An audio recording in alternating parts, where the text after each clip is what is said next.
welcome everyone to February 2015's Helios forecast. I'm Benjamin Newman. It is truly an honor to yet again be offering that which I am always so delighted to uncover for us all. This month's video contains a full set of horoscopes for all 12 signs of the Zodiac wheel and an in-depth 5-card tarot reading that applies to all who watch it.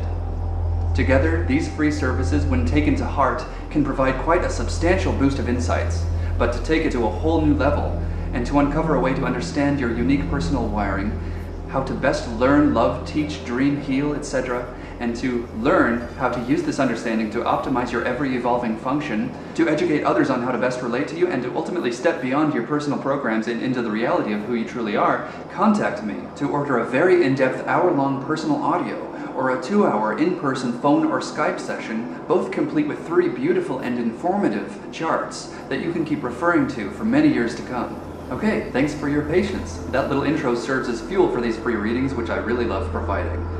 So what better way is there than to start this off by launching into the vast depths of the cosmos with some kind of seemingly self-aware unicellular tour guide to visit each of the 12 zodiac constellations and to discover the wisdom they offer this month.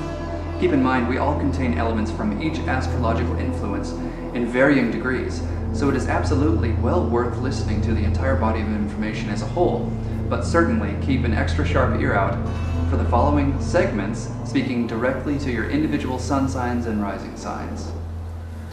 Aries, with a lot of energy surging through your 11th house, look for new and exciting opportunities within your social circles. After Mercury goes direct, this will be a great time to take a vacation. Go on a retreat, put yourself in a position to meet new people, and set new intentions for what you intend to create in terms of long-term friendships. With the new moon, imagine a new set of dreams, and as the sun enters your 12th house on the 11th, seek these visions in sacred dream time. Taurus, with Venus, Mars, and Neptune igniting your 11th house, you too have a chance to set some new visions in motion in terms of your social life, but with some additional romantic implications. Social media may serve as a kind of portal to these possibilities. Kind and compassionate people may find their way to you. It is best to assume the best of most whom you may meet, feel it all out intuitively, and set an important course in motion. Gemini, the boost in your 3rd house of communication, technology, and commerce continues with the aid of Jupiter, ignited to new degrees by the full moon early on. The sun begins by setting your 9th house ablaze, shining a bright light on your beliefs, beckoning you to broaden your horizons, perhaps through travel or new fields of study. After the first 75% of the month, channel your newfound sources of inspiration into your career, with the help of Venus, Mars, and Neptune as the sun crosses over, joining the 2-day party in your 10th house on the 19th and 20th, before Mars and Venus take their love into your dreams. Cancer, the sun takes you deeper into understanding the depths of yourself this month as it illuminates your 8th house. Imagine that you are receiving extra-dimensional or even divine assistance as you uncover new degrees of a kind of esoteric understanding for the majority of this month. Towards the end, find a way to share this with others, perhaps extending yourself into distant, unexplored regions with the aid of Venus, Mars, and Neptune in your 9th house, joined by the Sun for 2 days before Venus and Mars take their leave and enter your 10th house of career, offering their assistance there for the duration of the month as the Sun continues to push you out into the world. Leo, this is a time for new beginnings. The full moon occurs in your 1st house, and the new moon occurs in your 7th house, both lending new perspectives regarding the self and other spectrum. The full moon with Jupiter gifts an experience early on that is well worth reflecting on until the new moon, which wipes your plate clean with the help of the Sun and Mercury, who begins to restore order after the 12th. Your 8th house burns bright after the 19th, joining Venus, Mars, and Neptune with a deep burning passion for 2 days, before Mars and Venus move a generous dose of that passion into the realms of teaching, learning, and travel. Virgo, the sun illuminates your natural sense of health for most of this month, while Venus and Mars put some pressure on your relationships in your 7th house, beckoning you to expand upon your collaborative tendencies and empathic abilities. Perhaps they do this in order to empower you to diffuse arguments that may arise before they then plunge into your 8th house, opening the doors to deep, passionate connections. As the sun moves to take the wheel in your 7th house after the 19th, don't forget about yourself at this month's end. Libra, do what you enjoy for the first 18 days of this month. Allow yourself the space and time to have fun as the sun advises from within your 5th house. After this window of time, the sun moves into your 6th house, perhaps driving you to recover from having played as hard as you may have been working lately, with all of that pressure from Mars, Venus, and Neptune in your house of work. Reflect on the fun you give yourself from under the new moon. How can you have more of it, and more often? Scorpio, the sun's bright light shines upon all in your life that represents home, revealing all that could not be seen in dimmer light, for better or worse. Use this light to carefully examine the implications of actions that are pending, actions taken ideally after the 12th. The new moon also occurs in your house of home and family, extending a reset button your way. What shifts in perspective might best serve you and your family? Sagittarius, new unexpected ideas arise with the new moon in Aquarius in your 3rd house, providing a great deal of potential solutions to a wide range of pending or forgotten challenges through mental restructuring. Employ this new thinking as the sun shines a light on what could or should improve within your home and family, before Venus and Mars then move into your 5th house with passion, offering ways of implementing newfound solutions in fun, creative, and exciting ways.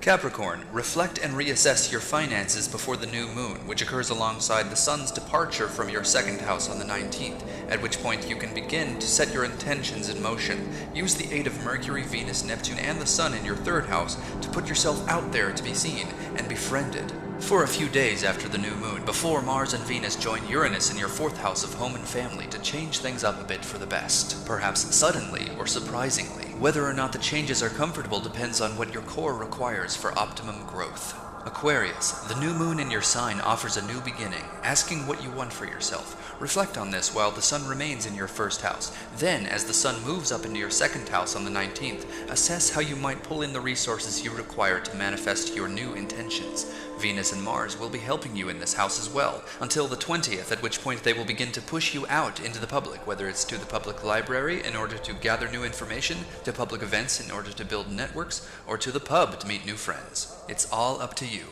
Pisces, the sun burns bright in your very familiar 12th house, illuminating your subconscious, initiating deep emotional healing, activating your more spiritual side, and balancing your yin and yang energies with the help from Venus and Mars, thus enhancing your overall appeal, until the new moon marks the sun's departure into your 1st house, revealing that which you must let go of, and inspiring you into a kind of self-reinvention mode through which you can make your personal desires clear. After 2 new moons and a Mercury retrograde cycle, all in the sign of Aquarius, we are all coming into new ways of looking at the world and at each other. All of us facing big changes in our own ways. Mercury goes direct on the 12th, at which point we can begin to re-enter our usual methods of exchanging information. However, it is best to give it a week or so to sufficiently straighten back out before we make any large-scale commitments. Welcome back. Now it's time to take a look at what insights we can gather from the wisdom that springs forth from the quantum field as we solidify the world we experience from the ever-changing and boundless sea of potentiality. Central theme, path option 1, path option 2, looking behind and looking ahead.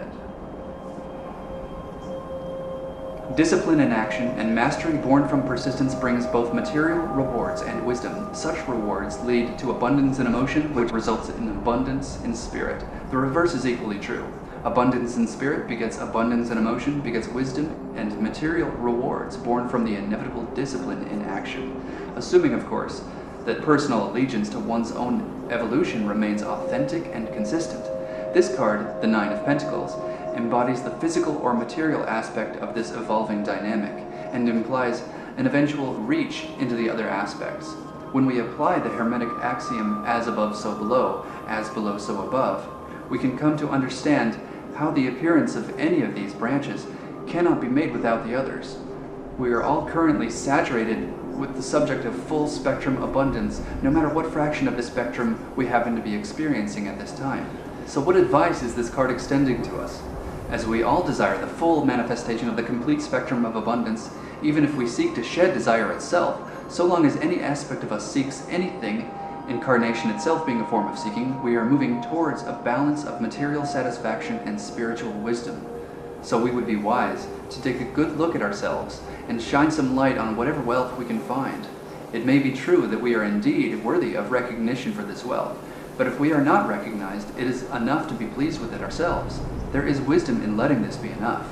If we know our own worth, we need not be told or judged. So when we appear to be told or judged, if whatever figure given is not a match with what we already know, we can simply disregard the input and liberate ourselves back into the peace of our own certainty, and certainly we can have the capacity to easily remain civil and appear to acknowledge the efforts of our mistaken judges without compromising our own systems or our own values.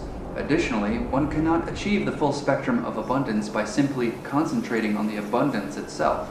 We must then learn from it and use it to develop ourselves and our world, inspiring others to do the same by example, all the while fully knowing the following truth.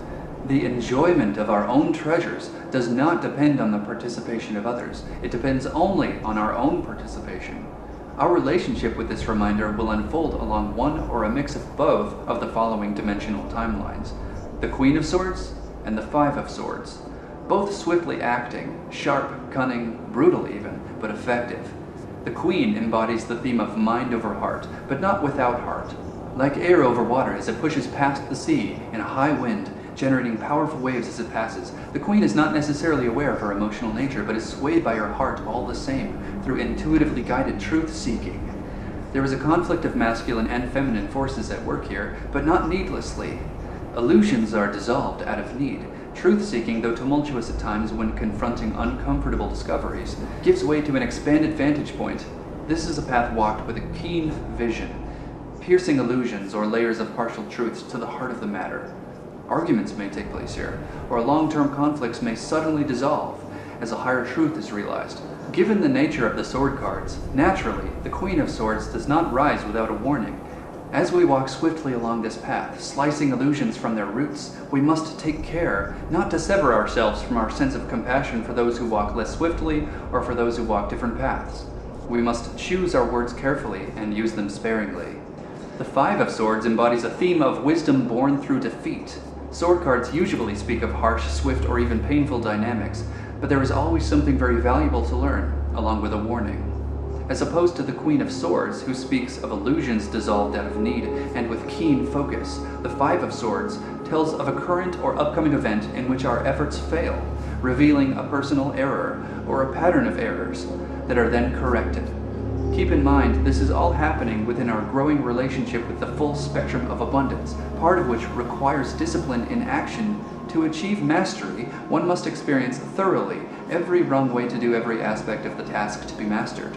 The word Kung Fu translates literally to skill achieved through hard work and practice, and is not intended to be the name of one particular discipline. The artist, the chef, the computer technician, the musician, the teacher, they can all achieve Kung Fu. This understanding of Kung Fu is quite possibly the highest and most true definition of this card when used properly. When used improperly, there is no discipline, there is no wisdom, there is only defeat. Such a thing is not possible within the full spectrum of abundance, so long as we remain authentic. The victor-victim spectrum has a part to play here as well, or at least it will try, but only as long as we let it. The warning this card offers is to refrain from inviting this victor-victim spectrum in. We must remove any attachment to victory, as it is the defeat that shows us how to grow, and we must refuse to indulge our sorrow upon defeat, or our very participation in this path will have been in vain. So again, this is about our relationship with full spectrum abundance, as achieved through truth-seeking, through dissolving illusions, discipline and wisdom through willing failure, or a blend of both. Oddly enough, even with all of this fast-acting sword energy, the way to ease this entire process is by accepting the inevitable upcoming temporary stagnation. For the time being, we are in the full flow of the river, but we are approaching some stagnant pools. If we accept this now, perhaps recognizing it as the self-defeat from which we can grow, or as the opportunity to stand still enough to use our newly expanded vantage point, we will remove much of the need for challenging experiences, as it will be through our willing surrender that wisdom is born, rather than through harsh defeat. Or it will be through our surrender that forgiveness takes place, thus removing the need for tumultuous discoveries along our truth-seeking path. We have seen this card before in December 2014, but here in the Fate section of this spread, we can expect a different experience entirely.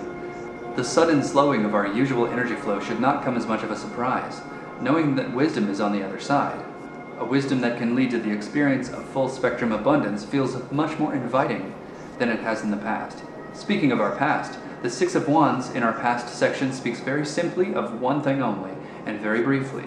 We have overcome many obstacles already, many with intense material substance, therefore carrying great potential physical threat, but we have prevailed. Even if wounded, we have prevailed. Whatever is to come, or whatever seems likely to come, we are wired for this. We are here for this. We've got this covered. So with our egos aside, aiding us only when necessary, and with our pride at bay, we can survive the upcoming challenges, whether through surrender or forgiveness. We can thrive without the full flow of what we are used to, and we can unlock secret portals to an increasingly substantial relationship with full spectrum abundance. Alright, this message has been a pleasure to deliver as always. Contact me for a one-on-one personal Skype or phone session, or to order your own personal hour-long recorded session, both containing a wealth of insight into the mechanics of your life and your world using a combination of astrology, tarot, and a method called human design, which draws from the I Ching, astrology, the Kabbalistic tree of life, and the Indian chakra system to literally map out your unique personal wiring, allowing me to offer very specific, individualized strategies designed to optimize the circuitry of your entire being. Sessions typically last 1 to 2 hours and are priced within a sliding scale between $75 and $100, depending on what exchange feels best to you.